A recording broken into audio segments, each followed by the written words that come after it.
अरे मेरी कल्लो, मेरी कल्लो, मेरी कल्लो। बड़े हरामी हो बेटा। नमस्ते एंड सत श्री अकाल। आज हम बात करेंगे कि पाकिस्तान में 80% स्टूडेंट्स को जो बुक्स पढ़ाई जाती हैं वो इंडिया के ऑथर्स की लिखी हुई। ऐसा क्यों है, ऐसी क्या वजह है कि इंडिया के ऑथर्स की लिखी हुई बुक्स जो हैं पाकिस्तान में पढ़ाई जाती हैं और पाकिस्तान के स्टूडेंट्स पढ़ना पसंद करते हैं। नमस्कार। मस्तखर के लाठी दुग्गी विषयों से जरा हटकर आज हम मस्तखर रेवड़वासियों की जाहिलता के एक नए आयाम का अध्ययन करेंगे। वैसे तो रेवड़ राष्ट्र के 90% नर और मादाएं बचपन से ही शिक्षा दीक्षा के नाम पर सिर्फ मादरसों के कमरों में मस्तखर वंशी मजहबी विद्वानों की चीरा युक्त लाठियों का सेवा सत्कार और प्रक्षालन करते हैं, लेकिन 10% मस्तखर वंशी रेवड़वासी मनुष्यों की देखा देखी आधुनिक शिक्षा पाने का नाटक करके अपने आप को मनुष्य साबित करने का कभी न सफल हो सकने वाला प्रयास करते रहते हैं। मस्तखर की शिक्षा दीक्षा संबंधी विषयों पर अनुसंधान करते हुए टीम फुद्दुद्दीन की एक सदस्य जो फूली हुई गोल गद्दीदार और ऊष्मा से भरपूर दुग्गी की स्वामिनी है, उसने पाया कि रेवड़ राष्ट्र के आधुनिक शिक्षा पाने का नाटक करने वाले 10% जाहिल रेवड़वासी पढ़ने के लिए जिन पुस्तकों का सहारा लेते हैं उनमें से 80% पुस्तकें भारतीय विद्वानों द्वारा लिखी गई होती हैं। इसी विषय को लेकर टीम फुद्दुद्दीन की सदस्य पूसी नासेक रेवड़ राष्ट्र के मनुष्यों जैसे दिखने का नाटक करने वाले आधुनिक रेवड़वासियों के बीच पहुंची। यहाँ के स्टूडेंट्स अपनी बुक्स जो है उनको लिखते नहीं है, अपनी बुक्स को प्रोड्यूस नहीं करते आने वाली नस्लों के लिए, और उनकी बुक्स को उठाकर पढ़ते भी हैं और आने वाली नस्लों में पढ़ाते भी हैं। ऐसी क्या वजह है? What's your good name? Womack. Womack, are you from America? No, I'm from Lahore. Okay, you're from Lahore. Okay, मेरे नाम की वजह से पूछा था। अच्छा, tell me one thing कि do you know पाकिस्तान में सबसे ज़्यादा प्रेफरेंस जो है वो मेडिकल और कंप्यूटर साइंस को दी जाती है? Yeah, I do know because the thing is that कि हमारे जो उनसे सोसाइटी उसमें ये रूटेड कर दी गई हुई है बात के that these two are the most highest earning jobs. India की 80% बुक्स जो है हमारे पाकिस्तान में पढ़ाई जाती है। हमारे पाकिस्तान में इन्हीं 2 फील्ड्स की 80% बुक्स पढ़ाई जाती हैं हमारे स्टूडेंट्स को। ऐसा क्यों है? आपकी बात कुछ हद तक ठीक है। उसकी वजह यह है कि देखिए फील्ड्स सारी ही हाईली पेड हैं। द मैटर इज दिस के आप किसी चीज को मास्टर कितना करें। लेकिन हमारे यहाँ लोगों का कॉन्सेप्ट है कि जो डॉक्टर बनेगा वही आगे जाएगा। मतलब एक डॉक्टर का बहुत ज्यादा कॉन्सेप्ट बना हुआ है। हाँ। अब उसके साथ कंप्यूटर भी ऐड हो गया। बिल्कुल। उसकी वजह यह है कि एक माशरे में एक स्टेटस बन गया हुआ है ना, उसको हम ज्यादा समझते हैं। वो कम भी अर्न कर रहा होता है तो हम उसका एक स्टेटस हाई कर देते हैं। अब आपने जो बात की कि 80% उनकी बुक्स क्यों पढ़ाई जाती हैं, देखें एक होता है इन्वेंटर्स जो इन्वेंट करते हैं, एक होते हैं यूजर्स। हमारी बदकिस्मती ये है कि हमने जब से पाकिस्तान बना है पिछले 70-80 साल में हमने सिर्फ वो लोग पैदा किए हैं जो कि यूजर्स हैं। हमने इन्वेंटर्स नहीं बनाए। उन लोगों ने इन्वेंशंस की तरफ काम किया, उन्होंने रिसर्च की हैं। हम लोगों ने अब देखे हर काम की शुरुआत मुसलमान साइंसदानों ने की है, लेकिन उसके बाद आप देखें हम लोगों ने स्टॉप कर दिया। उसके बाद हमारे दूसरी तरफ रुझानात बढ़ते गए और हमने उस चीज़ को बहुत पीछे छोड़ दिया। India is a power house in IT, ठीक है ना। ग्लोबल सिलिकॉन वैली के अंदर अगर आप बात करें तो इस वक्त इंडियन जो IT एक्सपर्ट्स हैं या जो भी हैं वो बहुत ज़्यादा हैं वहाँ पर। सो दैट्स वन रीज़न कि वहाँ पर ज़्यादा लिटरेचर ज़्यादा डेवलप हुआ होगा, तो इस वजह से हम उसको बोरो करते हैं। There is no harm in that in my opinion.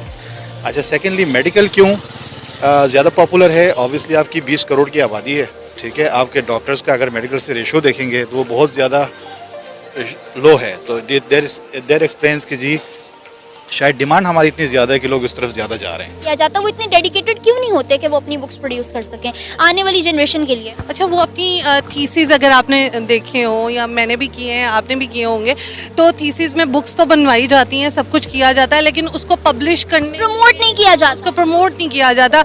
उसमें बच्चे की जो जहनीत है उसको मार्केट में नहीं लाया जाता।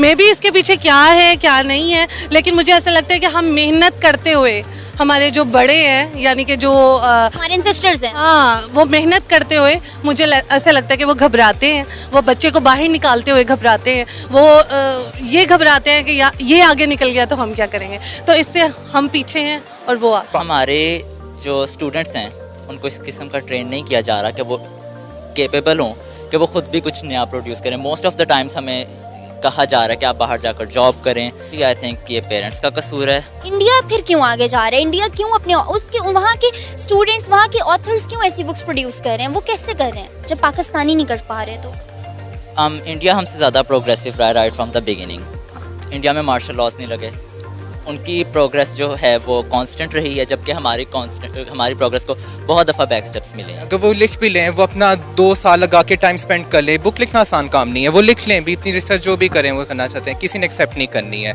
बिकॉज पब्लिशर्स ने उनको रिजेक्ट कर देना है। तमाम चीज़ें होती हैं कि आपको आगे से सपोर्ट मिले। अगर आपको हुकूमत की तरफ से कोई सपोर्ट नहीं ना मिल रही, सीट्स नहीं मिल रही हैं, वहाँ पे भी सिफारिशी सिस्टम है, बहुत ज़्यादा जो है लोग बाइस्ड हो जाते हैं, तो फिर आपका जो बच्चा है, जो स्टूडेंट है, वो वैसा निकल के सामने नहीं आता जैसा वो होता है। आप अगर बात करें यूरोप, अमेरिका और ऑस्ट्रेलिया और इस ममालिक के इन कंट्रीज़ की बात करें, वहाँ पर प्रॉपर गवर्नमेंट उनको एक ही डिपार्टमेंट की तरफ लगाती है, उन्हें फुल सपोर्ट करती है, उन्हें मॉरली भी सपोर्ट करती है, उन्हें पैसों वाइज भी सपोर्ट करती है और उनका हर तरह से ख्याल करती है और उनकी रिसर्च को पब्लिश करती है और दुनिया को वो लोग दिखाते हैं कि ये रिसर्च ये कह रही है। ये तो हमारे गवर्नमेंट का था ना, गवर्नमेंट का और आपस में कंट्रीज वगैरह का। हमारे स्टूडेंट्स इसमें कहाँ लैग कर रहे हैं? हमारा स्टूडेंट्स देखें, मैं फिर वही बात कर रहा हूँ कि टैलेंट की कोई कमी नहीं है हमारी कंट्री के अंदर, स्टूडेंट भी बहुत मेहनत करते हैं, मगर जब उनको एक स्कोप ही नज़र नहीं आएगा तो वो फिर ज़्यादा उस पर एफर्ट भी नहीं करते। अब आपको क्या लगता है, नीचे कमेंट सेक्शन में अपनी राय का इजहार जरूर करें। आधुनिक मनुष्यों के जैसा दिखने का प्रयास करने वाले रेवड़ राष्ट्र के मस्त खरवंशियों के चिकित्सा और कंप्यूटर की तरफ रुझान के कारण को गंभीरता से समझना चाहिए। चिकित्सा संबंधी ज्ञान पाना एक मस्त खरवंशी के लिए अत्यंत आवश्यक हो जाता है, क्योंकि स्वस्थ शरीर में ही एक स्वस्थ लाठी या दुग्गी का वास होता है। इसलिए मस्त खरवंशी तो हर वो प्रयास करेगा ही करेगा कि कहीं शारीरिक स्वास्थ्य के कारण दिन में 5 बार या उससे अधिक पूरी की जाने वाली लाठी, दुग्गी और गुल्लक संबंधी सुन्नतों को पूरा करने में कोई अवरोध पैदा ना हो। इसलिए चिकित्सा विज्ञान में मस्त खरवंशी रेवड़वासियों की रुचि हमेशा से बनी रही है।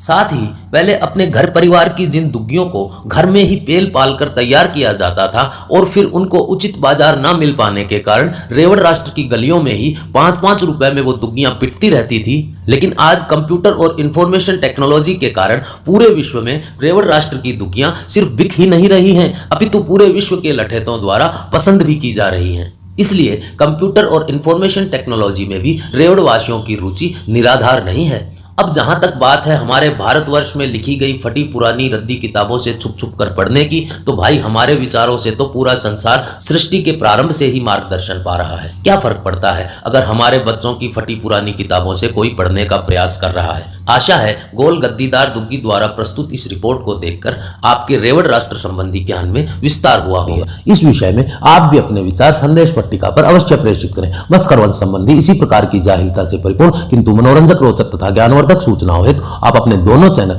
पाक डी टॉक तथा टॉपी डी टॉक से जुड़े रहें। इस वीडियो के लिए इतना ही, मिलते हैं अगले वीडियो में, तब तक के लिए सबको राम राम।